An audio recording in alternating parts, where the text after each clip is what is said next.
ভোগান্তির তো আর শেষ নাই, প্রায় তো আসি এখানে, প্রায় আসি, প্রায় আবার ঘুরে যেতে হয়।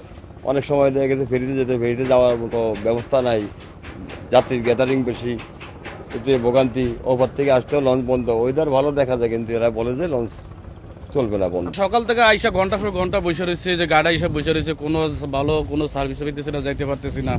কষ্ট তো আমাদের সাধারণ পাবলিকের তো সারা জীবনে কষ্ট করিয়েছি এইভাবে। আমরা তো অফিসিয়াল জব করি, ভোর 6টায় আসলাম, আসার পরে শুনি লঞ্চ বন্ধ। আসলে যেহেতু এটা উপকূলীয় একটা অঞ্চল, এখানে মানে এমনিতেই বর্ষাকাল, তাছাড়া এমনিও একটু গরম থাকে। আসলে এই অঞ্চলগুলোতে মানুষ একমাত্র যাতায়াতের পথ হলো লঞ্চ আর ফেরি। আসলে এগুলো সিগন্যাল দেওয়ার আগে একটু প্রচার প্রচারণা ভালোভাবে করতে হয়। আর যেহেতু মনে করেন বর্ষাকাল, নদী একটু গরমেই থাকে। এখন মনে করেন আমাদের অফিসটা আমরা 6টায় রওনা দিই, 9টাতে আমরা অফিস করতে পারি যদি লঞ্চ ছাড়ে। আর লঞ্চ হলে একমাত্র মানে যাতায়াতের সুব্যবস্থা। তাহলে এই 1, 2, 3 সিঙ্গেল এমনি স্বাভাবিক এই উপকূলীয় অঞ্চলগুলো থাকে। যে হঠাৎ লঞ্চ বন্ধ করে, এটা একটা মানে গ্রাহকের জন্য বা যাত্রীর জন্য দুর্ভোগ আর কি।